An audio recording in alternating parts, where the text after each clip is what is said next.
Hello friends, అందరికీ నమస్కారం అండి. Welcome to my channel. 'Jasvitha మిత్ర' లవ్ స్టోరీలో సెకండ్ పార్ట్‌కి వెళ్ళే ముందుగా అందరికి చాలా చాలా చాలా చాలా పెద్ద సారీ అండి. ఈ ఎపిసోడ్ పెట్టడానికి చాలా లేట్ అయిపోయింది. చాలా మంది చాలా మెసేజ్‌లు చేశారు. స్టోరీ పార్ట్ పెట్టండి, పెట్టండి అని. కానీ నాకు హెవీ వర్క్ ఉండడం వల్ల పెట్టడం కుదరలేదు. ఇప్పుడు ఈ స్టోరీలో సెకండ్ పార్ట్ పెడుతున్నాను. నెక్స్ట్ ఇంకో పార్ట్ కూడా ఉంది. అది మాత్రం లేట్ చేయకుండా త్వరగా పెట్టేస్తాను. సో, అందరూ కూడా ఈ విషయంలో క్షమించి, ఎప్పటిలాగానే మీ సపోర్ట్‌ని అందించి ఛానెల్‌ని ముందుకు తీసుకెళ్తారని ఆశిస్తూ, ఇంకా ఈరోజు ఈ ఎపిసోడ్‌లోకి వెళ్ళిపోదాం. వర్షాకాలం అవడంతో చిన్నగా చినుకులు పడుతూ ఉన్నాయి. పైగా బాగా లేట్ నైట్ అవడంతో చుట్టూ చీకట్లు అలుముకున్నాయి. స్ట్రీట్ లైట్ వెలుగుల వలన కొంచెం వెలుతురు కనిపిస్తూ ఉంది. బుద్ధి లేదా నీకు? వాడు అరెస్ట్ చేయడానికి వచ్చినప్పుడైనా నా పేరు చెప్పాలి కదా! నువ్వు ఫోన్ చేసి పరిస్థితి చెప్పడంతో మీటింగ్ మధ్యలో వదిలేసి వచ్చాను తెలుసా? స్టేషన్‌లో ఎలా ఉన్నావో ఏంటో అని ఆలోచిస్తూ ఉంటేనే ఊపిరి ఆగిపోయినంత పనయింది అని అతను తిట్టుకుంటూ ఉండగా ఒక్కసారిగా అతన్ని గట్టిగా హత్తుకుంది జస్విత. దాంతో మిత్ర తిట్లే కాదు, అసలు అప్పటి వరకు ఆమెపై ఉన్న కోపం కూడా అక్కడే అలాగే ఆగిపోయింది. చాలా భయం వేసింది మిత్ర. నీ భార్యని అయ్యుండి ఇక్కడ ఈ పరిస్థితుల్లో నిలబడడం నాకు చాలా అవమానంగా అనిపించింది. చచ్చిపోతే బాగుండును అనిపించింది తెలుసా? Thank you. Thank you so much. ఇప్పుడు నువ్వు రాకుండా ఉండి ఉంటే నా పరిస్థితి ఏంటి అన్నది కూడా నేను అస్సలు ఆలోచించలేకపోతున్నాను అంటూ ఏడుస్తూ ఉంది ఆమె. ఆమె అంతలా ఏడవడం చూసి ఆమె తల మీద చిన్నగా చెయ్యి వేసి నిమురుతూ, "ఇట్స్ ఓకే. వచ్చేసాను కదా! ఇంకేమీ కాదు. అంతా నేను చూసుకుంటాను" అంటూ ఆమెకి ధైర్యం చెప్తూ ఉన్నాడు మిత్ర. దాంతో కొంచెం స్థిమితపడింది జస్విత. చిన్నగా పడుతున్న చినుకులు కొంచెం పెద్దగా అవ్వడంతో వర్షం బాగా పడుతుంది. పద, ఇంటికి వెళ్దాం అంటూ అతను చెప్పడంతో వెళ్లి కారులో కూర్చుంది జస్విత. ఆమె తనని హత్తుకోవడంతో అతనిలో కలిగిన వింతైన అనుభూతి గురించి ఆలోచిస్తూ ఒక్కసారి కారులో కూర్చుని ఉన్న ఆమె వైపు చూసి చిన్నగా నవ్వుకుని వెళ్లి కారెక్కాడు మిత్ర. అక్కడే ఉండి అదంతా చూసిన అఖిల్, పల్లవి కూడా ప్రశాంతంగా నవ్వుకున్నారు. రోడ్డుపై కార్ ఫాస్ట్ గా వెళుతుంది. అంతకన్నా ఫాస్ట్ గా పరుగు పెడుతున్నాయి మిత్ర ఆలోచనలు. అసలు ఏంటి తను? జరిగిన చిన్న సంఘటనకి మరి అంత సెన్సిటివ్ గా రియాక్ట్ అవ్వాలా? టైంకి నాకు కాల్ చేసింది కాబట్టి సరిపోయింది. ఒకవేళ నేను అక్కడికి వెళ్ళకపోతే పాపం పిచ్చిది ఏమైపోయి ఉండేదో, ఎంతగా ఏడ్చిందో అని అనుకుంటూ ఉన్న మిత్రా చూపు అనుకోకుండా ఆమె వైపు తిరిగింది. బాగా అలసిపోయి ఉండడంతో సీట్లో వెనక్కి వాలి నిద్రపోతూ కనిపించింది జస్విత. ఆమె బుగ్గలపైన ఎండిపోయిన కన్నీటి చారికలు క్లియర్‌గా కనిపిస్తూ ఉన్నాయి. అవి చూస్తున్న మిత్ర మనసు బాధగా మూలిగింది. లేదు, జస్వితని ఇలా ఒంటరిగా వదలకూడదు. తనకి సెక్యూరిటీ పెట్టాలి. ఇప్పటివరకు తను నా ఇంట్లో ఉంటున్న ఒక వస్తువు లాంటిదే అనుకున్నాను. కానీ ఆ వస్తువు కేర్ ఆఫ్ అడ్రస్ ఈ మిత్ర అన్న విషయం మర్చిపోయాను. ఒకసారి నాది అని ఫిక్స్ అయిన తర్వాత దాన్ని కేరింగ్‌గా చూసుకోవాల్సిన బాధ్యత కూడా నాపైనే ఉంటుంది. అది వస్తువైనా సరే, ప్రాణమున్న మనిషి అయినా సరే అని మనసులో అనుకుంటూ ఆ కార్‌ని ఇంటికి వేగంగా తీసుకువెళ్ళాడు మిత్ర. కారు ఆఫ్ చేసి సీట్ బెల్ట్ తీసి కారు దిగుతూ ఉన్న అతని దృష్టి మరొక్కసారి జస్విత మీదకి వెళ్ళింది. అప్పటికి కూడా ఆమె గాఢ నిద్రలో ఉంది. తనని లేపడానికి పిలవాలి అనుకున్నా పిలవడానికి మనసు రాలేదు అతనికి. ఎందుకో ఆమె నిద్ర డిస్టర్బ్ చెయ్యాలి అని అనిపించకపోవడంతో ఆ డోర్ క్లోజ్ చేసి జస్విత వైపు వచ్చి డోర్ ఓపెన్ చేసి ఆమెని చేతిలోకి ఎత్తుకున్నాడు అతను. చిన్నగా పడుతున్న చినుకులు కూడా ఆమె నిద్రని ఏమాత్రం డిస్టర్బ్ చేయలేదు. అతనలా తనని ఎత్తుకోవడంతో ఒక్కసారి కదిలి అతని మెడ చుట్టూ చేతులు వేసుకుని అతని గుండెల్లో తల దాచేసుకుంటూ మరింతగా ముడుచుకుపోయి హాయిగా నిద్రపోతూ ఉంది ఆమె. ఆ క్షణం పసిపాపలా ఉన్న ఆమెను చూసి చిన్నగా నవ్వుకుని తీసుకుని వెళ్లి ఆమె రూమ్‌లో బెడ్‌పై పడుకోబెట్టి బ్లాంకెట్ కప్పాడు మిత్ర. నెక్స్ట్ డే మార్నింగ్ చాలా బద్ధకంగా నిద్రలేచిన జస్విత బెడ్ మీద కూర్చుని చుట్టూ చూస్తూ ఏంటో జీవితం మళ్ళీ మొదలయింది. 24 గంటలు ఇదే గదిలో కూర్చుని విసుగొచ్చేస్తుంది అని అనుకుంటూ ఆలోచిస్తూ ఉన్న ఆమెకి నిన్న జరిగిన సంఘటన ఒక్కసారిగా కళ్ళ ముందు మెదిలింది. అది గుర్తు రాగానే ఆమెకి వెంటనే మిత్రాన్ని చూడాలి అని అనిపించడంతో బెడ్ దిగి హాల్లోకి పరుగు తీసింది. అక్కడ ఎక్కడా మిత్ర కనిపించలేదు. దానితో అక్కడే డైనింగ్ టేబుల్ మీద పాత్రలు సర్దుతూ ఉన్న మేరీ దగ్గరికి వెళ్ళి అడుగుదామా వద్దా అనుకుంటూ అతని గురించి అడగాలి అంటే మనసులో ఏదో ఇబ్బందిగా అనిపించడంతో ఏంటి మేరీ టిఫిన్ ఏం చేసావు అంటూ ఏమీ తెలియనట్లు అడిగింది జస్విత. సార్కి ఇష్టమని ఉప్మా పెసరట్టు చేశానమ్మా. మీకు వేరే ఏమైనా చేయమంటే చేస్తాను అంటూ చెప్పింది మేరీ. ఏంటి అప్పుడే చేసేసావా? అలా అయితే మిత్ర గారు తినే టైంకి చల్లారిపోతుంది కదా ఆంటీ. సార్ ఆఫీస్‌కి వెళ్ళడానికి ఒక 15 మినిట్స్ ముందు రెడీ చేస్తే సరిపోయేది కదా! అంది జస్విత. అలాగే చేశానమ్మా. చల్లారక ముందే నేను వడ్డించేశాను. సార్ తినేశారు. ఆఫీస్‌కి కూడా వెళ్ళిపోయారు. చిన్నగా నవ్వుకుంటూ అంది మేరీ. ఏంటి? అప్పుడే వెళ్ళిపోయారా? కప్పలా నోరు తెరిచింది జస్విత. అప్పుడే ఏంటమ్మా? ఎప్పుడో 8 గంటలకే వెళ్ళిపోయారు. ఇప్పుడు టైం 11 అవుతుంది. మరొక అరగంటలో క్యారేజీ పంపించాలి. సార్‌కి బయట ఫుడ్ పెద్దగా పడదు కదా! అంటూ చెప్పింది మేరీ. ఆ మాట చెవిన పడడంతో ఎక్కడలేని ఉత్సాహం వచ్చేయడంతో ఓహ్! అవునా! అయితే ఆ క్యారేజీ సర్దిపెట్టు. నేను 10 మినిట్స్‌లో రెడీ అయ్యి వచ్చేస్తాను అంది జస్విత. సరే అమ్మా. మరి మీకు భోజనంలోకి ఏం చేయమంటారు? అంటూ అడిగింది మేరీ. నా కోసం స్పెషల్‌గా చేయడం ఎందుకు? ఎలాగో సార్‌కి క్యారేజీ పెడుతున్నావు కదా! అందులోనే కొంచెం ఫుడ్ ఎక్కువగా పెట్టు.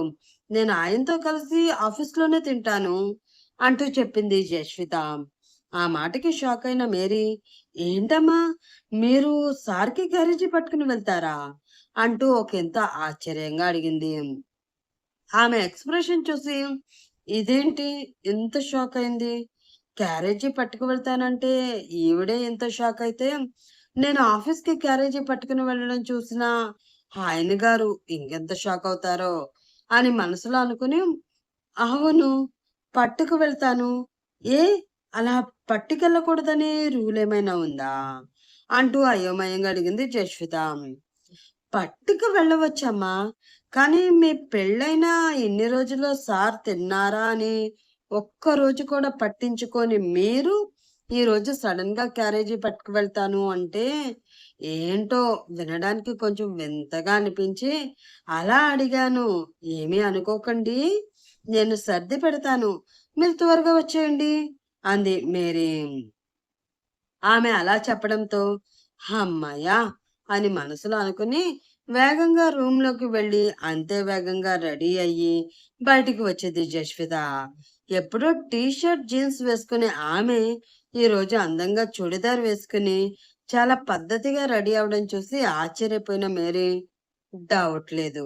ఇంక ఈ మేడం పర్మనెంట్‌గా మా మేడంలా ఇక్కడే సెటిల్ అయిపోతారు అని మనసులో అనుకుంటూ సర్దిన క్యారేజ్ ఆమె చేతికిచ్చింది మేరీ. అది తీసుకుని రాత్రి మీకు మనస్ఫూర్తిగా థాంక్స్ చెప్పలేకపోయాను మిత్రా గారు. ఆ థాంక్స్ ఏదో ఇప్పుడు చెప్పి ఇంకా ఎప్పుడు ఇలాంటి సిట్యుయేషన్ రాకుండా చూసుకుంటాను అని మీతో చెప్పాలి. అప్పుడు కానీ నాకు పీస్ ఆఫ్ మైండ్ ఉండదు అని మనసులో అనుకుని కారెక్కింది జస్విత. అరగంట తర్వాత ఆ కారు మిత్ర ఆఫీస్ ముందు ఆగింది. బయట నుంచే ఆ ఆఫీస్‌ని చూసి పర్వాలేదు. సార్ గారి టేస్ట్ అన్ని చోట్ల బాగానే ఉంది. ఆయన గారి టేస్ట్ అంత బాగుండబట్టే నన్ను తన భార్యగా చేసుకున్నారేమో అని మనసులో అనుకుని చిన్నగా నవ్వుకుని ఆ ఆఫీస్ లోపలికి వెళ్ళిన జస్విత అక్కడ రిసెప్షన్ లో ఉన్న అమ్మాయిని మిత్ర గురించి అడగడంతో, సార్ బయటకు వెళ్ళారు మేడం, మీకు అపాయింట్మెంట్ ఉందా అంటూ అడిగింది ఆమె. లేదు అని జస్విత చెప్పడంతో, అయితే సారీ మేడం, మీరు సార్ని కలవడానికి వీల్లేదు. అపాయింట్మెంట్ ఉన్న వాళ్ళే సార్ని కలిసే అవకాశం ఉంటుంది అంటూ చెప్పింది ఆ అమ్మాయి. కానీ నేను అంటూ ఏదో చెప్పబోయి ఆగిపోయింది జస్విత. ఆమె మనసులో ఏదో తెలియని ఆందోళన. ఇప్పుడు ఈమెకి నేనేం చెప్పాలి? నేను ఆయన భార్యని అని చెప్తే మా మధ్య ఉన్న బంధాన్ని నేను ఇండైరెక్ట్‌గా ఒప్పుకున్నట్లు కదా! అని ఆలోచిస్తూ ఉండగా, "నువ్వేంటిక్కడ?" అన్న వాయిస్ వినిపించింది ఆమెకి. ఆ వాయిస్ మిత్రాది అని అర్థమవడంతో అటువైపు తిరిగి చూసిన జస్వితకి గ్రే కలర్ సూట్‌లో కళ్ళకి గాగుల్స్ పెట్టుకుని, హ్యాండ్స్ 2 ప్యాంట్ పాకెట్‌లో పెట్టుకుని చాలా సీరియస్‌గా ఆమె వైపు చూస్తూ కనిపించాడు మిత్ర. అతను అలా చూసిన జస్విత గుండె కొంచెం స్కిడ్ అయినట్లు అనిపించడంతో, రీతు చెప్పింది 100% కరెక్ట్. ఈ బాబు అందానికి, స్టైల్‌కి ఏ అమ్మాయి అయినా సరే పడి తీరాల్సిందే అని మనసులో అనుకుని, హలో మిత్ర గారు అంటూ చిన్నగా పలకరించింది జస్విత. హ్మ్. అని చిన్నగా తల ఊపి, "నువ్వేంటిక్కడ? ఏమైనా పనుండొచ్చావా?" అంటూ సీరియస్‌గా అడిగాడు మిత్ర. "ఆహా! పనేమీ లేదు. అది మీకోసం లంచ్ తీసుకొచ్చాను." కొంచెం తడబడుతూ చెప్పింది జస్విత.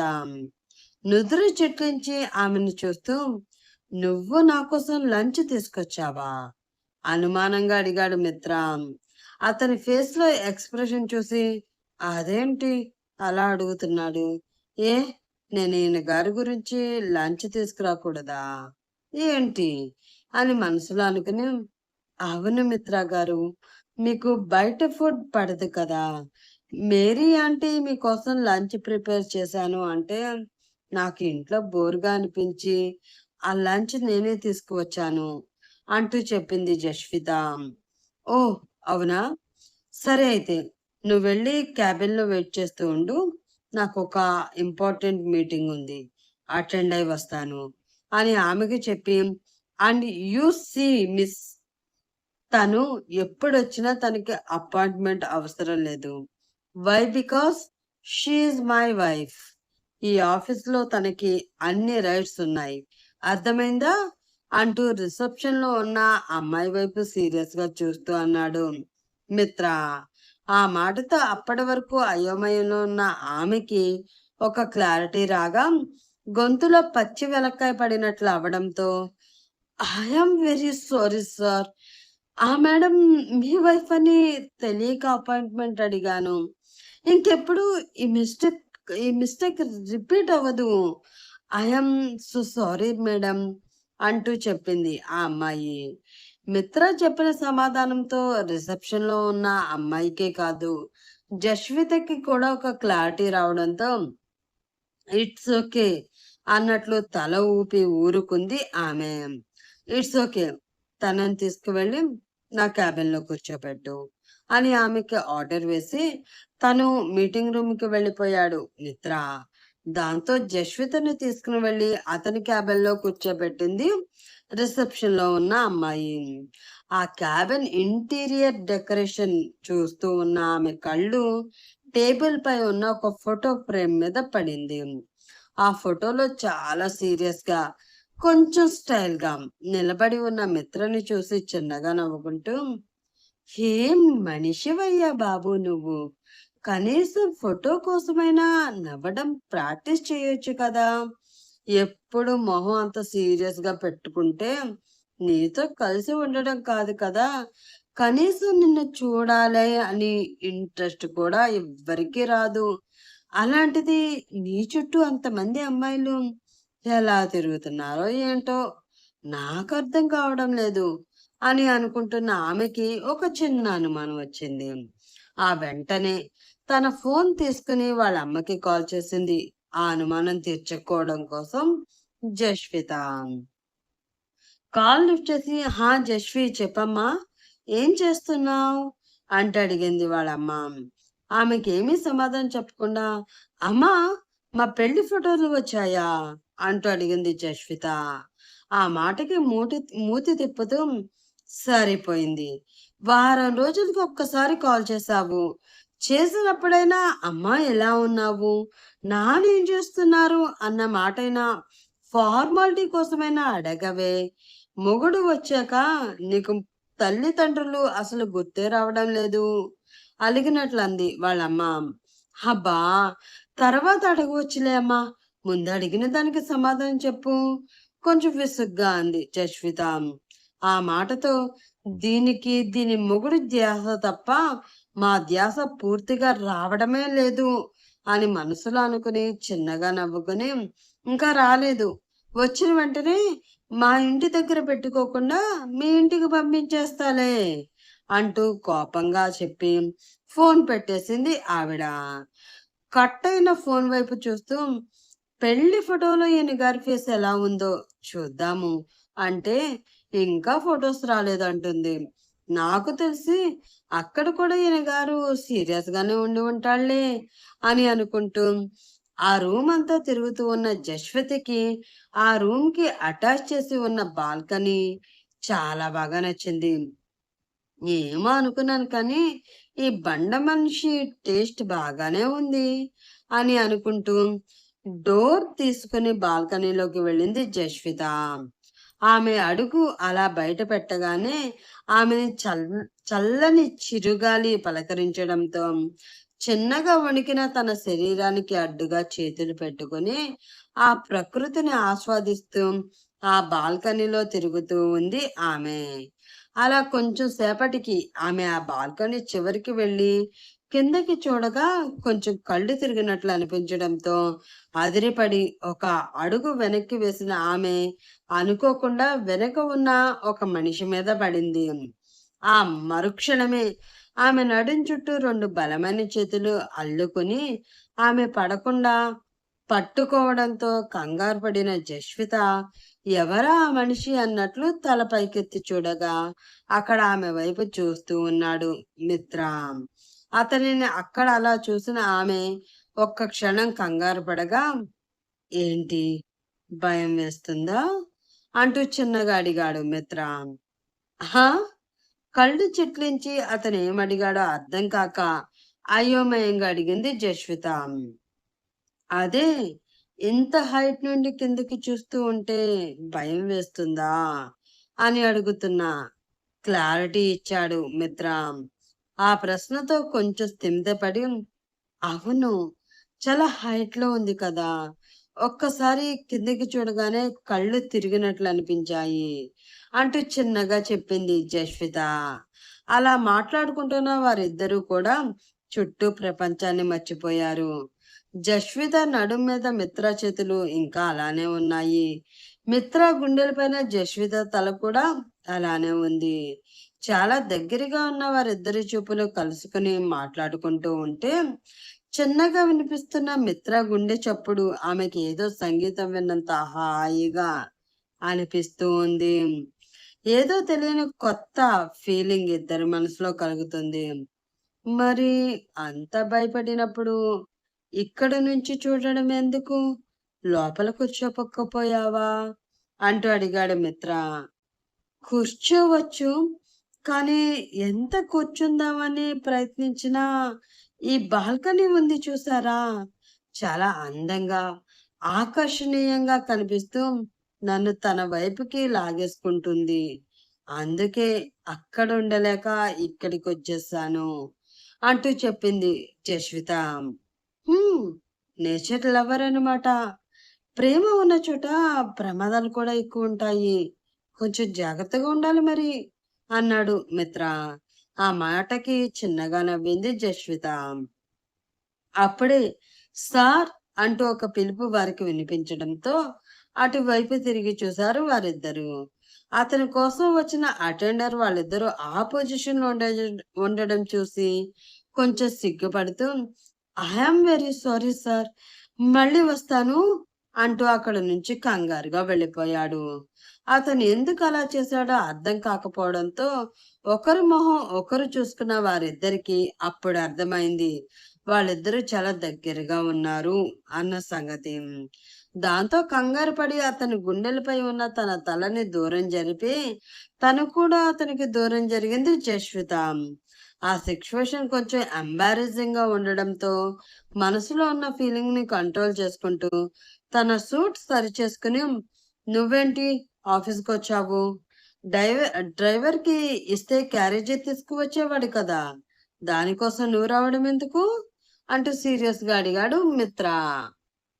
వీడేం మూర్ఖుడురా బాబు! ఎవరైనా క్యారేజీ తీసుకువస్తే హ్యాపీగా ఫీల్ అవ్వాలి. అంతేగాని "నువ్వెందుకొచ్చావు? వాడు తెచ్చేవాడు కదా! వీడు తెచ్చేవాడు కదా!" ఈ దిక్కుమాలిన ప్రశ్నలేంట్రా బాబు! అని మనసులో అనుకుని, "అది మిత్ర గారు, మేరీ ఆంటీ చెప్పారు. మీకు బయట ఫుడ్ పడదు. రోజు ఇంటి నుంచే క్యారియర్ పంపించాలి అని. నేను కూడా ఇంట్లో ఖాళీగా ఉండి బోర్ కొట్టడంతో ఆ క్యారియర్ నేనే తీసుకువచ్చాను. డ్రైవర్‌కిస్తే తీసుకువచ్చేవాడు నిజమే. అలాగే ఆ డ్రైవర్ వచ్చే ఆ కారులో ఖాళీ కూడా ఉంది కదా! నేను కూర్చున్నంత మాత్రాన కారుకి భారం కాదు అనుకున్నాను." తల వంచుకొని చెప్పింది జస్విత. "ఓకే" అంటూ తన క్యాబిన్‌లోకి వెళ్ళిపోయాడు మిత్ర. వెళుతున్న అతన్ని వెనక నుంచి చూస్తూ, "ఇప్పటివరకు బాగానే మాట్లాడాడు కదా! అప్పుడే ఏమైంది ఈ మహానుభావుడికి? మూడిస్ట్ ఫెలో" అని తిట్టుకుంటూ అతని వెనక్కి వెళ్ళింది జస్విత. క్యాబిన్‌లో ఉన్న సోఫాలో కూర్చుని ఉన్నాడు మిత్ర. అది చూసి, "క్యారియర్ తెచ్చాను అంటే భోజనం తినకుండా వెళ్ళి అక్కడ కూర్చున్నాడేంటి? ఇప్పుడు భోజనం చేస్తాను అనా? లేక చెయ్యను అనా?" అని మనసులో అనుకుంటూ అతని వైపే చూస్తూ ఉంది జస్విత. ఆమె మనసులో ఫీలింగ్ అర్థమైందో ఏమో! కానీ ఒక్కసారి ఆమె వైపు చూసి, "వచ్చి నువ్వు కూడా కూర్చో. అటెండర్ వచ్చి భోజనం వడ్డిస్తాడు" అంటూ చెప్పాడు మిత్ర. "ఓహో! సార్ అందుకు అక్కడ కూర్చున్నారా?" అని మనసులో అనుకుని వెళ్లి అతని పక్కనే కొంచెం దూరంగా కూర్చుని, టెన్షన్‌గా అనిపిస్తూ ఉండడంతో చేతులు నలుపుకుంటూ ఉంది జస్విత. అలా 5 నిమిషాలు గడిచింది. అటెండర్ లోపలికి రాలేదు. దాంతో విసుగు వచ్చిన మిత్ర తన టేబుల్‌పై ఉన్న బెల్ ప్రెస్ చేయడం కోసం పైకి లేచాడు. అది గమనించి, బహుశా నేనున్నాను అని అతను లోపలికి రావడం లేదేమో! భోజనం నేను వడ్డిస్తాను. మీరు కూర్చోండి అంటూ చెప్పింది జస్విత. ఎందుకు? బెల్ ప్రెస్ చేస్తే తనే వస్తాడు. సీరియస్‌గా అన్నాడు మిత్ర. వస్తాడు. కానీ ఇది అందరికీ లంచ్ టైమ్ కదా! ఈ టైంలో కూడా అతనికి వర్క్ చెప్పడం ఎందుకు? అయినా మనం తినే భోజనం మనం ఎలాగో వండుకోలేము. కనీసం వడ్డించుకుంటే అయినా మనకి నచ్చిన ఫుడ్ నచ్చినంత సంతృప్తిగా తినొచ్చు. కూర్చోండి, నేను వడ్డిస్తాను అంటూ కొంచెం చనువుగా అతని చేయి పట్టుకుంది జస్విత. ఆ చర్యతో కొంచెం సీరియస్‌గా ఆమె పట్టుకున్న చేతి వైపు చూశాడు మిత్ర. ఆ చూపుకి కొంచెం భయపడి ఆ చేతిని వదిలేసి, "సారీ, మీరు కూర్చోండి" అంటూ చెప్పి టేబుల్‌పై ఉన్న ఫుడ్ ఐటెమ్స్ తీసి అతని ప్లేట్‌లో నీట్‌గా వడ్డిస్తూ ఉంది జస్విత.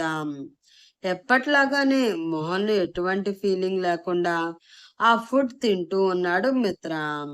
అతని పక్కన కూర్చొని ఫుడ్ తినడం కొంచెం ఇబ్బందిగానే ఉన్నా కూడా కష్టంగా ఏదో తిన్నాను అనిపించి అతను తిన్న వెంటనే ప్లేట్‌లో చేయి కడుక్కొని పైకి లేచి ఆ 2 ప్లేట్స్ తీస్తూ ఉంది ఆమె. అది చూసి, "ఆ ప్లేట్స్ నువ్వు తీయడం ఎందుకు? అటెండర్ వస్తాడు కదా!"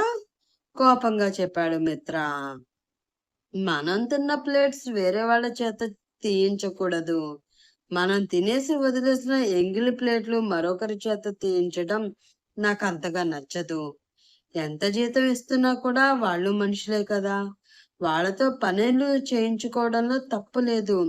కానీ మరీ ఇలాంటి పనులు కూడా చేయించుకోవడం అంత పద్ధతిగా అనిపించుకోదు అంటూ ఆ ప్లేట్స్ తీసింది జస్విత. ఆమె వైపు కొంచెం చిరాగ్గా చూసి, లో క్లాస్ పీపుల్, వీళ్ళ ఆలోచనలన్నీ ఇలానే ఉంటాయి.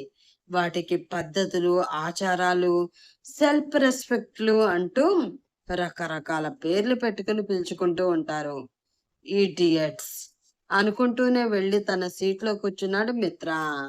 అతని ఫేస్ లో కనిపించిన చిరాకులు ఏమాత్రం పట్టించుకోకుండా తన పని తను చేసుకున్న జస్విత క్యారేజ్ మొత్తం సర్దుకుని అతని వైపు ఒకసారి ఇబ్బందిగా చూసి, జస్వి, ఏం చెప్పాలని వచ్చావో అది త్వరగా చెప్పేవే. లేదు అంటే గురుడు మనసు మారి వచ్చిన పని అయిపోయింది కదా, ఇక పో అని అన్నా అంటాడు అని మనసులో అనుకుని తనకు తానే ధైర్యం చెప్పుకుని, చాలా థ్యాంక్స్ మిత్ర గారు. రాత్రి మీరు చేసిన సహాయం నేను ఎప్పటికీ మర్చిపోలేను అని అంటూ చెప్పింది జస్విత. ఆ మాటకి మిత్ర నుంచి ఎటువంటి సమాధానం రాలేదు. ఒక 2 నిమిషాలు అతని సమాధానం కోసం ఎదురు చూసి, ఏం మాట్లాడవేంట్రా సచ్చినోడా, పర్వాలేదను, ఇట్స్ ఓకే అను, మళ్ళీ ఎటువంటి తప్పు రిపీట్ చెయ్యొద్దను, ఏదో ఒకటి చెప్పి చావకుండా ఎదురుగా ఒక మనిషి ఉంది అన్న సంగతి కూడా పట్టించుకోకుండా నీ పని నువ్వు చూసుకుంటే ఏంట్రా అర్థం అని మనసులో అతని బండబూతులు తిట్టుకొని, ఇంకా నేను వెళ్తాను అంటూ చెప్పింది జస్విత. ఎక్కడికి అడిగాడు మిత్ర. ఇంటికి చెప్పింది జస్విత.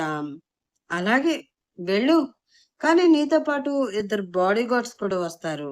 వాళ్ళని తీసుకుని ఇంటికే కాదు, నీకు ఎక్కడికి నచ్చితే అక్కడికి వెళ్ళు, నాకెటువంటి ప్రాబ్లం లేదు అంటూ చెప్పాడు మిత్ర. అయ్యో, బాడీ గార్డ్స్ ఎందుకండి, అంత అవసరం ఏమీ లేదు కొంచెం కంగారుగా అంది జస్విత. నీకు అవసరం లేదేమో, కానీ నాకు చాలా అవసరం. నీకు ఎంత చెప్పినా నువ్వు కుదురంగా ఉండవు, పద్ధతిగా నడుచుకోవు అని నిన్న జరిగిన సంఘటనతో నాకు బాగా క్లారిటీ వచ్చేసింది. యూనో, నిన్న నీ వల్ల నాకు ఎంత లాస్ వచ్చిందో తెలుసా? కనీసం అది నీ ఊహకు కూడా అందదు. ప్రతిసారి నువ్వు ఇలా ప్రాబ్లంలో ఇరుక్కుంటే నేను ఇంపార్టెంట్ వర్క్స్ అన్ని మానేసి పరిగెత్తుకుంటూ రావడం అన్నది కుదరని పని. అందుకే ఈ బాడీ గార్డ్స్ చాలా సీరియస్ గా చెప్పాడు మిత్ర. అతనిలోని ఆ యాంగిల్ చూసి బిత్తరపోయిన జస్విత బొమ్మలా అలా చూస్తూ ఉండిపోయింది. అఫ్ కోర్స్, నువ్వు అనుకోవచ్చు, కొన్ని రోజుల్లో విడిపోయే ఈ బంధం కోసం అంత లాస్ భరించడం అవసరమా అని. అది కూడా అవసరమే. ఎందుకంటే ఈ కొన్ని రోజులు నీ కేర్ ఆఫ్ అడ్రస్ ఈ మిత్ర కాబట్టి. నువ్వు ఇలాంటి చెత్త కేసుల్లో ఇరుక్కుని పేపర్కి ఎక్కితే పలానా జస్విత అంటూ న్యూస్ రాయరు, మిత్ర వైఫ్ మిసెస్ జస్విత అంటూ రాస్తారు. ఆ ఒక్క న్యూస్ చాలు నా కుటుంబ పరువు పోవడానికి, నేను అందరిలో తలదించుకోవడానికి. ఆ తలవంపులు భరించడం కన్నా ఈ లాస్ భరించడమే నాకు బెటర్ అనిపించి వచ్చానే తప్ప నీ మీద ప్రేమ పొంగిపోయి కాదు అంటూ చెప్పాడు మిత్ర. ఆ మాటతో జస్విత కళ్ళలో నీళ్లు తిరిగాయి. మొండిగా కన్నీళ్లను తుడుచుకుని, సారీ సార్, ఇంకెప్పుడు నా వల్ల మీకు ఇలాంటి తలవంపులు రావు. ఇప్పటికే నా విషయంలో మీరు చాలా లాస్ ని భరించాను అంటున్నారు. ఇంకా బాడీ గార్డ్స్ ని పెట్టి మరింత లాస్ అవ్వాల్సిన అవసరం లేదు. మీ నుండి విడిపోయే వరకు నేను మీ ఇంటి గడప దాటి బయటికి రాను అంటూ చెప్పింది జస్విత. ఇలా చెప్పడం ఈజీయే, కానీ నువ్వు చెప్పిన మాట మీద నిలబడే మనిషివి కాదు అని నాకు బాగా తెలుసు. అయినా సరే నీ విషయంలో నేను ఛాన్స్ తీసుకోదలుచుకోలేదు. మళ్ళీ అఖిల్ కాల్ చేసి పిలిస్తే నిమిషం కూడా ఆలోచించకుండా పరిగెత్తుకు వెళతావు అని నాకు బాగా తెలుసు. ఇక నుంచి నువ్వు నీ ఇష్టం వచ్చిన చోటుకు వెళ్ళవచ్చు. ఇష్టం వచ్చిన వాళ్ళ దగ్గరికి వెళ్ళవచ్చు. నీ వెనక నేను ఏర్పాటు చేసిన బాడీ గార్డ్స్ ఉంటారు. నీ మీద కన్నా నాకు వాళ్ళ మీదే నమ్మకం ఎక్కువ. కాబట్టి నేను కొంచెం ప్రశాంతంగా పని చేసుకోగలను అంటూ చెప్పాడు మిత్ర. ఆ మాటలు ముల్లులా గుండెల్లో దిగుతూ ఉండడంతో ఇంకేమీ మాట్లాడలేక మౌనంగా అక్కడి నుంచి బయటకు వస్తూ ఉంది జస్విత. ఆమె బాధపడుతుంది అని తెలిసినా కూడా ఏమీ పట్టనట్లు వెళ్లి తన సీట్లో కూర్చుని వర్క్ చేసుకుంటూ ఉన్నాడు మిత్ర. ఒక అరగంట తర్వాత ఒక రెస్టారెంట్లో తన ఎదురుగా కోపంగా కూర్చుని ఉన్న జస్వితని చూసి కడుపు నొప్పొచ్చేలా గట్టిగా నవ్వుతూ ఉంది రీతు. ఆమెని చంపేసేలా చూస్తూ ఉంది జస్విత. అలా కొంచెం సేపు నవ్విన తర్వాత బాగా విసుగు రావడంతో "ఇంక ఆపుతావా?" అంటూ గట్టిగా అరిచింది జస్విత. ఆ అరుపుకి భయపడి నవ్వుని అతి కష్టంగా కంట్రోల్ చేసుకుంటూ, "అంటే ఇప్పుడు ఏంటి? సార్ తమరికి బాడీ గార్డ్స్‌ని ఏర్పాటు చేశాడు అంటావు. అంతేగా?" చాలా కూల్‌గా అడిగింది రీతు. "అంటావు ఏంటి?" "అంటున్నాను. అదిగో యమలోకం ఎంట్రన్స్‌లో ఆయుధాలు పట్టుకుని నిలబడ్డ భటుల్లాగా రెస్టారెంట్ బయట చూడు యూనిఫామ్‌లో నిలబడి పందుల్లా ఉన్నారే, వాళ్ళిద్దరే నా మొగుడు కాని మొగుడు నియమించిన నా భటులు" అని పళ్ళు కొరుకుతూ అంది జస్విత. ఆమె మొహంలో కనిపిస్తున్న కోపం చూసి చిన్నగా నవ్వుకుని "బాగుంది" అంది రీతు. "ఏం బాగుంది?" కోపంగా అడిగింది జస్విత. "ఆహా! నీ గురించి కాదు. చిన్నప్పుడు నాకొక డ్రీమ్ ఉండేది. ఒక మహారాణిలా నేను ముందు నడుస్తూ ఉంటే, నా వెనక ఒక ముగ్గురు నలుగురు బాడీ గార్డ్స్ ఉండి, ప్రతి క్షణం నాకు కాపలాగా ఉండాలి. బయటకు వస్తే ఎండ ఎక్కడ నా మీద పడుతుందా అని నాకు గొడుగు పట్టాలి. కాలు బయట పెడితే ఆ కాలు కందకుండా నా కాలుకి శాండిల్ తొడగాలి. ఏ వస్తువైనా కింద పడితే వంగే అవసరం లేకుండా వాళ్ళే వంగి తీసి ఆ వస్తువు నా చేతిలో పెట్టాలి. కారు ఎక్కుతాను అంటే డోర్ తీయాలి. ఏదన్నా కావాలి అంటే క్షణాల్లో నా ముందుంచాలి. ఇది చూసిన జనం అందరూ నన్ను చూసి జెలసీ ఫీల్ అవ్వాలి అని అనుకున్నాను. కానీ నా విషయంలో ఆ డ్రీమ్ ఫుల్‌ఫిల్ అవ్వలేదు. కానీ నీ విషయంలో అయినందుకు మాత్రం నాకు చాలా సంతోషంగా ఉంది" అని అంది రీతు. ఆ మాటలన్నీ విన్న జస్వితకి మరింత మండిపోవడంతో, "నీకు సంతోషంగా ఉందేమో, కానీ నాకు ఒంటి మీద పెట్రోల్ పోసి తగలబెట్టినంత కోపంగా ఉంది. అసలు ఏమనుకుంటున్నాడు వాడు?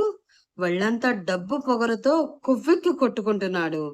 ఏదో పోనీలే నిన్న నాకు చాలా పెద్ద హెల్ప్ చేశాడు అని పలకరించి, కష్టంగా అయినా సరే ఫుడ్ పట్టుకుని వెళితే ఇష్టమొచ్చినట్లు అంటాడా? నా వలన నష్టం వచ్చిందంట సార్ గారికి నష్టం" కోపంగా అంది జస్విత. అంత నష్టం వచ్చింది అని ముందే తెలిసిన వాడు, వచ్చినా పర్వాలేదనుకుంటూ కాంట్రాక్ట్ వదిలేసి మరీ పరిగెత్తుకుంటూ నీ దగ్గరికి రావడం ఎందుకు? సాగదీస్తూ అడిగింది రీతు. "ఆయన గారు రాకపోతే నేను అరెస్ట్ అయ్యి ఆ విషయం పేపర్‌లోకి ఎక్కి పలానా మిత్రా గారి వైఫ్ అని ప్రజలు చదవడంతో సమాజంలో అతగాడి పరువు పోతుందట. అందుకు వచ్చాడట" అంది జస్విత. "నువ్వు కూడా అతనిలా సిల్లీగా మాట్లాడకు జస్వి. యూ నో ఈ సిటీలో మిత్ర అంటే తెలియని వాళ్ళంటూ ఎవ్వరు ఉండరు. అతని పేరు చెప్తే చాలు అసలు జరగవు అనుకున్న పనులు కూడా చిటికెలో జరిగిపోతాయి. అంత పలుకుబడి ఉంది అతనికి. ఇంత నెట్వర్క్ ఉండి కూడా అంత కంగారుగా అతను స్టేషన్‌కి రావాల్సిన పని లేదు. కూర్చున్న చోట నుండి తన అసిస్టెంట్‌తో అయినా సరే ఒక్క ఫోన్ కాల్ చేయిస్తే చాలు నిన్ను అరెస్ట్ చేసిన ఇన్స్‌పెక్టర్ నీకు సారీ చెప్పి మరీ సకల మర్యాదలతో నిన్ను తీసుకువచ్చి ఆ మిత్ర ప్యాలెస్ దగ్గర దించుతాడు. అంత పవర్ ఉంది అతనికి. అయినా సరే కోట్ల నష్టం వస్తున్నా పట్టించుకోకుండా, ఎవరు పిలుస్తున్నా ఆగకుండా, కంగారుగా పరిగెత్తుకుంటూ నీ దగ్గరికి వచ్చాడు అంటే, ఒకసారి ఆలోచించు. దానికి కారణం పరువు పోతుంది అన్న భయమే అంటావా? సూటిగా ఆమెను చూస్తూ ప్రశ్నించింది రీతు. ఆ మాటతో ఆలోచనలో పడింది జస్విత. నువ్వు చెప్పింది కరెక్ట్ అనిపిస్తుంది. అతను ఫోన్ చేసి విషయం సెటిల్ చెయ్యొచ్చు. కానీ అలా చేయకుండా స్టేషన్‌కి వచ్చాడు. ఎలా లేదన్నా ఆఫీస్ నుండి స్టేషన్‌కి రావడానికి గంటన్నర టైం పడుతుంది. కానీ మిత్ర 20 మినిట్స్‌లో స్టేషన్ ముందు ఉన్నాడు. అంటే అతను ఎంత ఫాస్ట్‌గా వచ్చాడో నేను అర్థం చేసుకోగలను. పైగా అతని కళ్ళల్లో కనిపించిన కోపం నన్ను అలా చూసి అసలు తట్టుకోలేకపోయాడేమో అనిపించింది.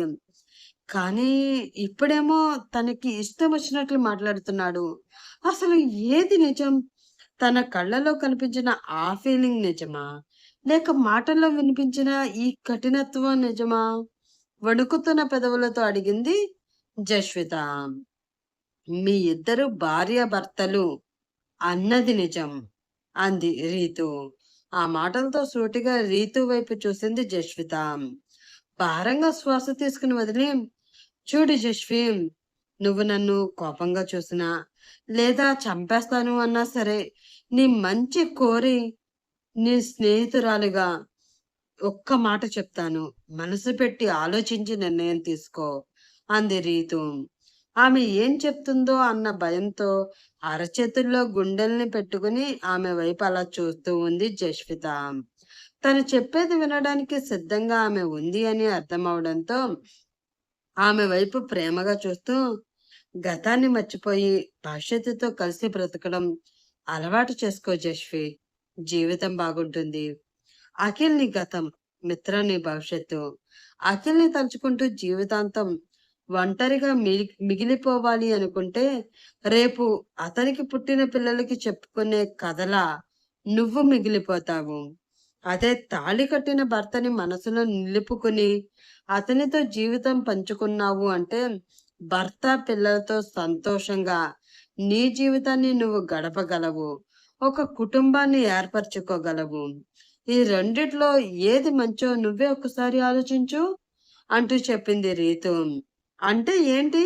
ఇప్పుడు ఆ మూర్ఖుడితో కలిసి నన్ను జీవితాంతం బ్రతుకు, అతనితో కాపురం చేసే పిల్లల్ని కను, అతని వంశాన్ని వృద్ధి చెయ్యి అంటూ గీతాబోధ చేస్తున్నావా? సీరియస్‌గా అడిగింది జస్విత. అవును. అయినా అలా చేస్తే తప్పేముంది? అసలు అలా చేయకూడదని రూల్ ఏమైనా ఉందా? ప్రేమలో ఫెయిల్ అయ్యి మళ్ళీ పెళ్లి చేసుకోకుండా తన జీవితాన్ని ఒంటరిగా గడిపేయాలి అని అనుకోవడం మూర్ఖత్వమే. నీ చుట్టూ వాళ్ళ గురించి కాదు, నిన్ను వదిలేసి వెళ్ళిపోయిన అఖిల్ గురించి కాదు, నీ గురించి, కేవలం నీ గురించి మాత్రమే నువ్వు ఆలోచించు. మంచి చదువు, అందం, ఆస్తి అన్నీ ఉన్నా కూడా ఏ ఉపయోగం ఉండదు. నీ పక్కన నీకు నేనున్నాను అంటూ నిలబడే ఒక్క మనిషి లేకపోతే. అసలు నువ్వు బ్రతకడమే అనవసరం. అలా ఎవరు లేని బ్రతుకు వ్యర్థం. నీ పక్కన మిత్ర ఉంటే బాగుంటుంది అని నేను అనుకుంటున్నాను. ఈ విషయం గురించి బాగా ఆలోచించి నిర్ణయం తీసుకో. నేనెంత చెప్పాక కూడా, లేదు నేను ఒంటరిగానే ఉంటాను, ఓడిపోయిన ప్రేమని తలుచుకుంటూ బ్రతికేస్తాను అంటావా? నీ కర్మ. నిన్ను ఎవరు బాగు చేయలేరు అని చెప్పి కోపంగా అక్కడి నుంచి వెళ్ళిపోయింది రీతు. దాంతో ఆలోచనలో పడింది జస్విత. ఆఫీస్ వర్క్ కంప్లీట్ అవ్వడంతో ఇంటికి బయలుదేరుతున్నాడు మిత్ర. అతనితో పాటు వచ్చి అతని కారు ఎక్కడానికి వీలుగా డోర్ తీసి పట్టుకున్న భార్గవ్ అతను కారు ఎక్కుతూ ఉండగా, మేడం చాలా హర్ట్ అయ్యారు సార్ అంటూ చిన్నగా చెప్పాడు. ఆ మాటతో కారు ఎక్కేవాడు కాస్త ఆగి సీరియస్ గా అతని వైపు చూసి, ఏ మేడం అంటూ కోపంగా అడిగాడు మిత్ర. ఆ చూపుకి కొంచెం భయపడినా సరే, ఇంతవరకు వచ్చాక చెప్పక తప్పదు అనుకున్న భార్గవ్, అదే సార్, జస్విత మేడం. పాపం చాలా ఫీల్ అయ్యారు. కన్నీళ్లు పెట్టుకుంటూ ఆఫీస్ నుంచి వెళ్లారు. మీరంతలా ఆమెని హర్ట్ చేసి ఉండవలసింది కాదేమో అన్నాడు అతను. భారంగా శ్వాస తీసుకుని వదిలి తన హర్ట్ అవుతుంది అని ఆలోచించి మనసులో ఉన్న మాటలు చెప్పకపోతే తర్వాత నేను హర్ట్ అవ్వాల్సి వస్తుంది. అయినా మా రిలేషన్ పై తనకు ఆల్రెడీ ఒక క్లారిటీ ఉంది. అతి త్వరలోనే విడిపోయే బంధం గురించి అంతలా ఫీల్ అవుతూ కూర్చునే మనిషి తను కాదు. సో, ముందు కొంచెం ఫీల్ అయినా తర్వాత తనే అర్థం చేసుకుంటుందిలే. చాలా ఈజీగా అన్నాడు మిత్ర. ఆ మాటకి వెటకారంగా నవ్వాడు భార్గవ్. ఆ నవ్వు చూసిన మిత్రకి మరింత కోపం రావడంతో, "ఎందుకు? ఎందుకా నవ్వు? ఇప్పుడు నన్ను చూస్తే నీకు నవ్వెందుకొస్తుంది?" కోపంగా అడిగాడు మిత్ర. "Sorry sir. నేను మిమ్మల్ని చూసి నవ్వలేదు. మీరు అన్న మాటకి నవ్వు వచ్చి నవ్వాను అంతే" అన్నాడు భార్గవ్. "నేనన్న మాటలో అంత నవ్వొచ్చే మాట ఏముంది?" కోపంగా అడిగాడు మిత్ర. "అతి త్వరలోనే విడిపోయే బంధం అన్నారు కదా! ఆ మాటకి నవ్వు వచ్చింది సార్. బంధం ముడివేసినంత సులువు కాదు సార్ విప్పేసి అవతలికి గెంటేయడం. మనం పుట్టగానే ఏర్పడిన ఏ బంధానికైనా సరే రక్త సంబంధం అయ్యి ఉంటుంది. కానీ ఎటువంటి రక్త సంబంధం లేకుండా ఎక్కడో పుట్టి అమ్మానాన్నల చేతుల్లో గారాబంగా పెరిగి మన దగ్గరికి వచ్చి మనమే ప్రాణంగా బ్రతుకుతారు సార్ ఈ ఆడవాళ్ళు. వాళ్ళని వాళ్ళ ఫీలింగ్స్ ని అంత ఈజీగా తీసుకోకండి. అలా తీసుకున్న రోజు మీకు మనశ్శాంతి అన్నది ఉండదు. తప్పుగా మాట్లాడి ఉంటే క్షమించండి" అంటూ తల వంచుకుని అన్నాడు భార్గవ్. అతని మాటలు చాలా ఇరిటేటింగ్ గా అనిపించడంతో, ఛాన్స్ ఇస్తే చాలు అందరూ నీతి బోధలు చేసేవాళ్లే. కొంచెం హద్దులు దాటకుండా ఎవరు ఎక్కడ ఉండాలో తెలుసుకుని ప్రవర్తిస్తే అందరికీ బాగుంటుంది అని తిట్టుకుంటూ కారు ఎక్కి అక్కడి నుంచి వెళ్ళిపోయాడు మిత్ర. వెళుతున్న ఆ కారు వైపు చూసి, ఈ రోజు నీతి బోధలలా కనిపిస్తున్న ఈ మాటలే ఏదో ఒక రోజు అక్షర సత్యాలై మిమ్మల్ని నిలువున కాల్చేస్తాయి. ఆ రోజు ఆ మంటని తట్టుకోవడం మీకు చాలా కష్టమవుతుంది సార్ అని అనుకుని అక్కడి నుంచి వెళ్ళిపోయాడు భార్గవ్. మిత్ర ఇంటికి వచ్చేసరికి తన రూమ్ బాల్కనీలో నిలబడి ఆకాశంలో ఉన్న చందమామని చూస్తూ ఉంది జస్విత. కార్ దిగిన మిత్ర అనుకోకుండా అటువైపు చూడగా వైట్ కలర్ నైట్ డ్రెస్ లో హెయిర్ ని పోనీటైల్ వేసి రేలింగ్ కి ఒక కార్నర్ కి ఆనుకుని చేతులు ఫోల్డ్ చేసుకుని ఆకాశం వైపు చూస్తూ ఆలోచిస్తూ ఉన్న జస్విత అతనికి కనిపించింది. చల్లని వెన్నెల ఆమె మొహంపై పడుతూ ఉండడంతో ఆ చీకటి రాత్రి ఆ వెన్నెల్లో మెరిసిపోతూ ఉన్న నక్షత్రంలా అతనికి ఆమె కనిపిస్తూ ఉంది జస్విత. ఆమెను అలా చూడగానే అప్పటి వరకు తనలో ఉన్న చిరాకంతా ఎవరో చెయ్యి వేసి తీసేసినంత రిలాక్స్డ్ గా ఫీల్ అయ్యాడు మిత్ర. కారుకి ఆనుకుని నిలబడి తన కళ్ళ ముందు కనిపిస్తున్న అద్భుతాన్ని ఆశ్చర్యంగా చూస్తూ ఆలోచిస్తూ ఉండిపోయాడు అతను. రీతు చెప్పిన మాట ఎంతవరకు కరెక్ట్? నేను మిత్రతో లైఫ్ లీడ్ చేయవలసిందేనా అని జస్విత ఆలోచిస్తూ ఉంటే, భార్గవ్ చెప్పినట్లు తన మనసుని చాలా బాధ పెట్టినట్లున్నాను. చాలా హర్ట్ అయినట్లుంది పాపం అని మిత్ర ఆలోచిస్తూ ఉన్నాడు. అలా ఒక 15 నిమిషాలు గడిచింది. చాలా చల్లటి గాలి శరీరాన్ని తాకుతూ ఉండడంతో తనకి తెలియకుండానే కళ్ళు మూతలు పడిన జస్విత మెల్లిగా పక్కకు ఒరిగిపోయింది. అది చూసిన మిత్ర కంగారుగా, "ఏయ్ జస్వి" అంటూ గట్టిగా పిలిచాడు. ఆ పిలుపుతో అదిరిపడి అటు చూసిన ఆమెకి తన వైపుకే కంగారుగా చూస్తూ కనిపించాడు మిత్ర. అతన్ని అక్కడ చూడగానే జస్విత పెదవులు సన్నగా విచ్చుకున్నాయి. ఆమె మొహంలోని నవ్వు చూడగానే అప్పటి వరకు పడిన టెన్షన్ ని మర్చిపోయి రిలాక్స్డ్ గా ఫీల్ అయ్యాడు మిత్ర. అతను తన మీద అంత ప్రేమ చూపించడం జస్వితకి బాగా నచ్చడంతో అతను అలా చూస్తూ ఉండిపోయింది. ఆమె చూపులు కొంచెం ఇబ్బందిగా అనిపిస్తూ ఉండడంతో ఏమీ తెలియనట్లు తను వేసుకున్న సూట్ సరి చేసుకుంటూ లోపలికి వెళ్ళిపోయాడు మిత్ర. దానితో కొంచెం అప్సెట్ గా ఫీల్ అయిన జస్విత కిందకి వెళ్తే, ఆహా వద్దు, తన కోసమే వచ్చాననుకుంటాడేమో అనుకోని నష్టమేముంది? నిజమే కదా! తన కోసమే వెళ్తున్నాను కదా! కానీ తన కోసం నేను వెళ్ళడం తనకి నచ్చదు కదా! మళ్ళీ క్లాస్ తీసుకుంటాడేమో! ఇలా ఆలోచనలో కొట్టుమిట్టలాడుతూ ఉంది ఆమె. అప్పుడే అక్కడికి వచ్చిన మేరీ మేడం అంటూ పిలిచింది. ఆ పిలుపుతోటి అటువైపు తిరిగి చూసింది జస్విత. అది మేడం, నిద్ర వస్తే లోపలికి వెళ్లి పడుకోమను. అలా బాల్కనీలో పడుకుంటే జారి కింద పడతారు అని సార్ మీకు చెప్పమన్నారు మేడం అంటూ చెప్పింది మేరీ. పడిపోతాను అన్న భయం ఉన్నప్పుడు తనే వచ్చి చెప్పొచ్చు కదా! ఇలా పని మనిషిని పంపడం అంత అవసరమా? అని మనసులో అనుకుని, నాకేమీ నిద్ర రావడం లేదు. కాసేపు ఇక్కడే ఉండి గదిలోకి వెళ్తాలే. నువ్వెళ్ళి మీ సార్‌కి ఫుడ్ పెట్టు. ప్రతి పదాన్ని నొక్కి పలుకుతూ కొంచెం కోపంగా చెప్పింది జస్విత. అలాగే మేడం. మీరు కూడా వస్తే మీకు కూడా భోజనం వడ్డిస్తాను. సార్ కూడా వచ్చేసారు కదా! రండి మేడం అంది మేరీ. మీ సార్ వచ్చారు కదా! ఆయనకి ఆకలి వేస్తుంది. ముందు ఆయనకి పెట్టు. నాకేమీ ఆకలి వేయడం లేదు. నేనేమి తినను కానీ నువ్వెళ్ళు అని చెప్పింది జస్విత. అంటే మేడం, సార్‌కి ఇలాగే చెప్పమంటారా? అడిగింది మేరీ. సార్‌కి చెప్పడం ఏమిటి? ఆయనకి చెప్పవలసిన అవసరమేముంది? కోపంగా అడిగింది జస్విత. అంటే మేడం, రోజు సార్ భోజనం చేసే ముందు మేడం తిన్నారా అని అడుగుతారు మేడం. రోజు ఈ టైంకి మీరు తినేస్తారు కాబట్టి తిన్నారు అని చెప్తాను. కానీ ఈరోజు ఇంకా తినలేదు కదా! ఆ మాట చెప్తే ఎందుకు తినలేదు అని అడుగుతారు. దానికి నేనే కదా మేడం సమాధానం చెప్పాలి అంది మేరీ. ఆ మాటకి షాక్ అయ్యి, ఏంటి? మీ సార్ ప్రతిరోజు నేను తిన్నానో లేదో కూడా కనుక్కుంటున్నారా? మనసులో ఆనందం ఉన్నా కూడా మొహంలో ఆశ్చర్యాన్ని చూపిస్తూ అడిగింది జస్విత. అవును మేడం. ఆఫీస్‌కి వెళ్ళినప్పుడు అడగరు కానీ, ఇంట్లో ఉంటే మాత్రం ఖచ్చితంగా తాను తినే ముందు మీరు తిన్నారో లేదో కనుక్కునే తింటారు అని చెప్పింది మేరీ. ఆ మాటకి మనసు ఉవ్వెత్తున గాలిలో ఎగిరిపోతూ ఉండడంతో, సరే సరే నాకు కూడా భోజనం వడ్డించు. 5 నిమిషాల్లో రెడీ అయ్యి వచ్చేస్తాను అంటూ ఉత్సాహంగా చెప్పింది జస్విత. ఆమె మొహంలో ఎప్పుడూ లేని కాంతి కనిపిస్తూ ఉండడంతో చిన్నగా నవ్వుకుని, సార్‌కి మేడం పడిపోయినట్లున్నారు అని మనసులో అనుకుంటూ, సరే మేడం, త్వరగా వచ్చేయండి.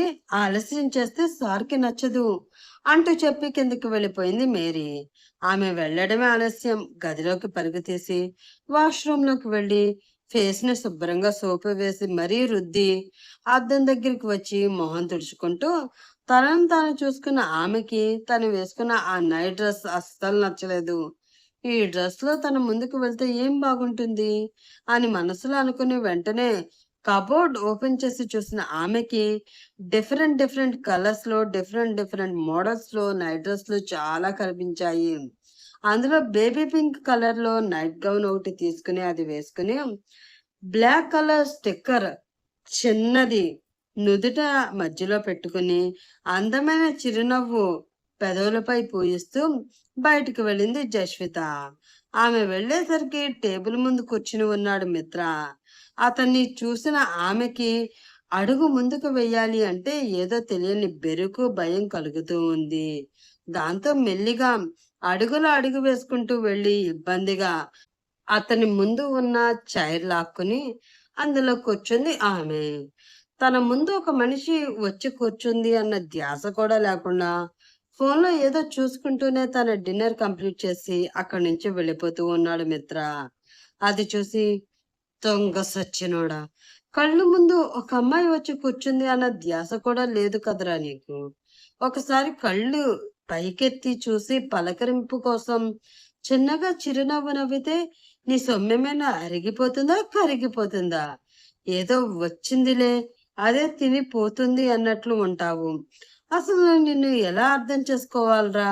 అని ఆమె మనసులో అనుకుంటూ ఉండగా, వెళ్ళేవాడు కాస్త ఆగి, జస్విత, రేపు ఎర్లీ మార్నింగ్ బయలుదేరుతున్నాం. లేట్ చేయకుండా టైంకి రెడీగా ఉండు అంటూ చెప్పాడు మిత్ర. తలా తోక లేకుండా మధ్యలో మ్యాటర్ మాత్రమే చెప్పడంతో అయోమయానికి గురైన ఆమె, ఎక్కడికి వెళుతున్నాము? ఎందుకు రెడీలుగా ఉండాలి? అంటూ చిన్నగా అడిగింది. ఆ మాటతో సీరియస్‌గా మేరీ వైపు చూశాడు మిత్ర. అతని చూపుకి భయపడి తల వంచుకుని, క్షమించండి సార్. చెప్పడం మేడంకి విషయం చెప్పడం మర్చిపోయాను అంది మేరీ. నీకు బాగా తెలుసు కదా! నా దగ్గర తప్పు చేయడం, క్షమాపణలు అడగడం ఎవరు చేసినా నాకు అంత నచ్చదు అని. అంత తెలిసి కూడా నువ్వు ఈ మిస్టేక్ చేశావు అంటే, నీలో నేనంటే ఉన్న భయం తగ్గుతుంది అని అర్థం. అది తగ్గిన రోజు నువ్వు ఈ ఇంటి నుండి బయటకు వెళ్ళిపోవలసి ఉంటుంది. ఆ విషయాన్ని బాగా గుర్తుపెట్టుకొని, అసలు విషయం ఏమిటో ఆమెకి చెప్పి, అక్కడ ఎలా నడుచుకోవాలో కొంచెం అర్థమయ్యేలా బ్రెయిన్‌లోకి ఎక్కించే విధంగా చెప్పు.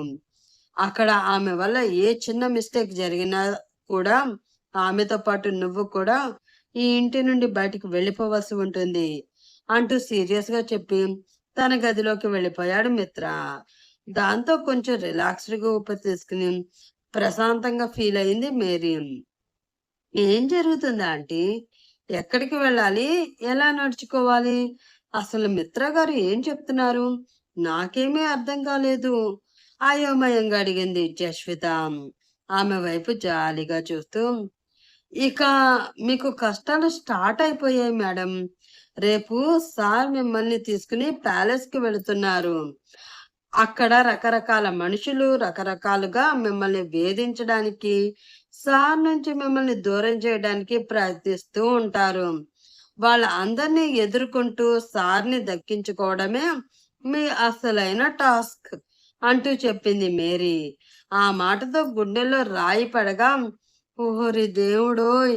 ఇప్పుడిప్పుడే వాడేంటో అర్థం చేసుకోవడానికి నేను ప్రయత్నిస్తూ ఉంటే, నీకు అర్థమైంది కొంతే, అర్థం కావాల్సింది ఇంకా ఉంది అన్నట్లు సరికొత్త పజిల్ నా కోసం రెడీ చేసి పెట్టావా? అసలు ఏం చేద్దాం అనుకుంటున్నావయ్యా నా జీవితాన్ని? అని మనసులో అనుకుని, ఇప్పుడు అంత అర్జెంటుగా ఆ ప్యాలెస్‌కి వెళ్ళవలసిన అవసరం ఏంటి? అంటూ కొంచెం అసహనంగా ప్రశ్నించింది జస్విత. అవసరం ఏంటి కాదు మేడం. అసలైన అవసరం అదే. అందుకే సార్ ఇంత అర్జెంటుగా మిమ్మల్ని పెళ్లి చేసుకున్నారు. సార్ వాళ్ళ ఫ్యామిలీలో పెద్ద యుద్ధమే నడుస్తుంది.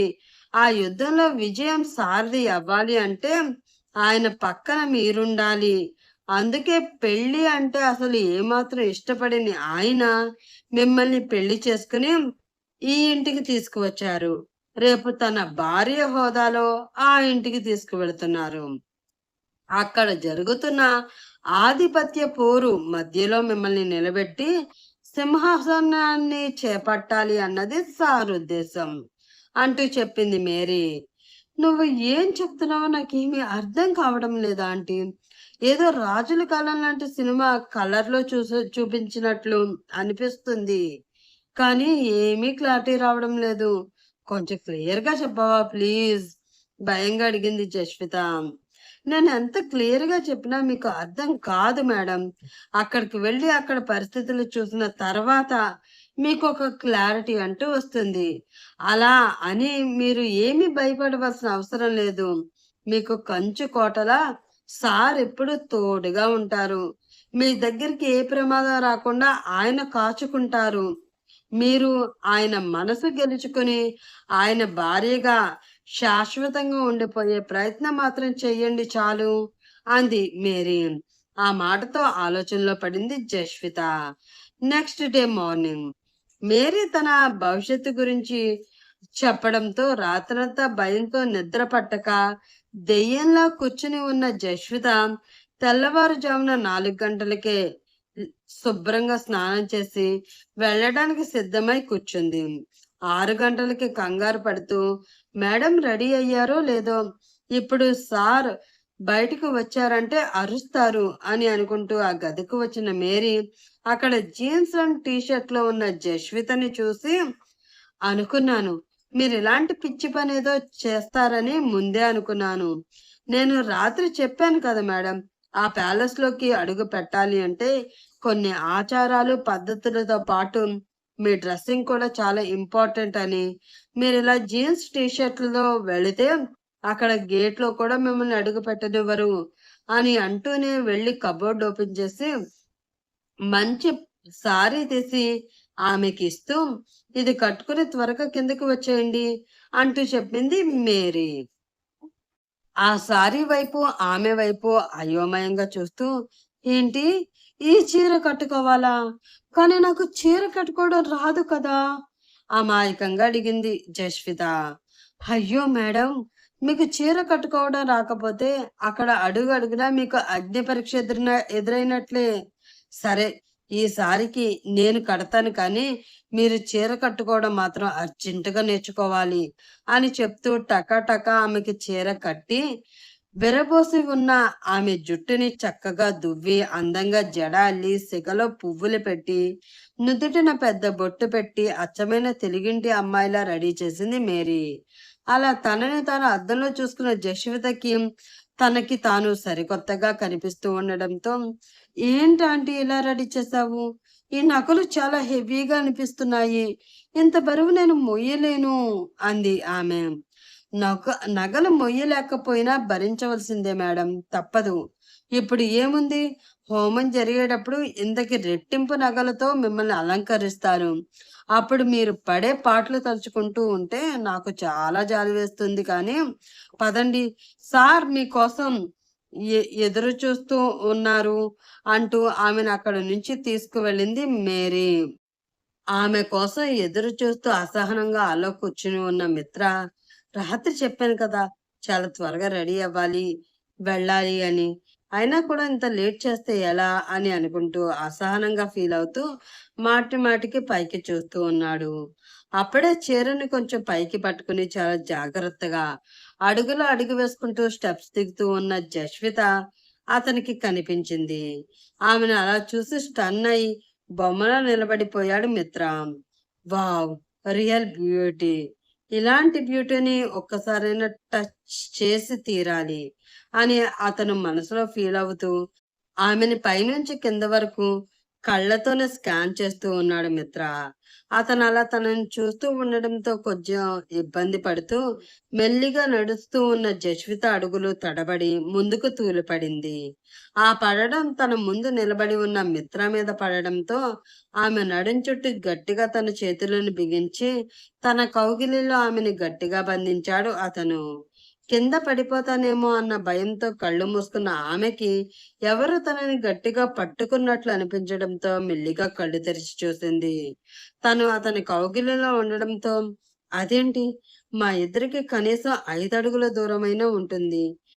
అలాంటిది అంత కరెక్ట్‌గా నేను పడగానే తను నన్ను ఎలా పట్టుకున్నాడు అని మనసులో అనుకుంటూ ఆమె ఉంటే, ఆమె ఆలోచనలు బాగా తెలిసినట్లు ఎదుటి మనిషి పడిపోతున్నారు అని గమనించి 2, 3 అడుగులు ముందుకు వేసి వాళ్ళని పట్టుకోవడంలో పెద్ద ఆశ్చర్యం ఏమీ లేదు కానీ, నీ ఆలోచన నుండి బయటకు వచ్చి కొంచెం దూరం జరిగితే మనం బయలుదేరదాం అని చాలా సీరియస్‌గా అన్నాడు మిత్ర. ఆ మాటతో అదిరిపడి అతనికి కొంచెం దూరం జరగాలని ప్రయత్నించింది జస్విత. కానీ అతని చేతులు ఆమె నడుం చుట్టూ గట్టిగా బిగిస్తూ ఉండడంతో వెనక్కి జరగలేక అతని కళ్ళలోకి సూటిగా చూస్తూ, నాకు జరగాలని ఉంది. కానీ మీ చేతులు నన్ను ఆ పని చేయనివ్వడం లేదు. బహుశా నేను దూరంగా వెళ్ళడం వాడికి ఇష్టం లేదనుకుంటా. మీరైనా కొంచెం వాటికి చెప్పండి. ఆ మాట చిన్నగా పలికాయి జస్విత పెదవులు. ఆమె కళ్ళు మాత్రం సిగ్గుతో కిందకి వాలిపోయాయి. ఆ మాటలు విన్న మిత్ర పెదవులు సన్నగా విచ్చుకోగా, వదిలితే మళ్ళీ ఎక్కడ పడిపోతావేమో అని వాటి భయం. అసలే నడవడం కూడా సరిగ్గా రానట్లుంది కదా! త్వరగా నడక నేర్చుకో. ఇదే పదే పదే రిపీట్ అయితే పట్టుకోవడానికి నా చేతులు ఎప్పుడూ అవైలబుల్‌గా ఉండవు. నీకు నువ్వే పడకుండా నడవడం ప్రాక్టీస్ చేసుకోలేకపోతే కింద పడి దెబ్బలు గట్టిగానే తగిలించుకుంటావు మరి అని చెప్పి ఆమెను వదిలేశాడు మిత్ర. అతనేంటో, అతని మాటల వెనుక ఉన్న అర్థమేమిటో ఏమీ అర్థం కాకపోవడంతో అయోమయంగా ఫీల్ అవుతూనే అతని వెనుక నడిచింది జస్విత. అలా వాళ్ళిద్దరి ప్రయాణం సరికొత్తగా మొదలైంది. అలా మొదలైన ప్రయాణం ఏ గమ్యానికి చేరుతుందో నెక్స్ట్ పార్ట్ లో చూద్దాం ఫ్రెండ్స్.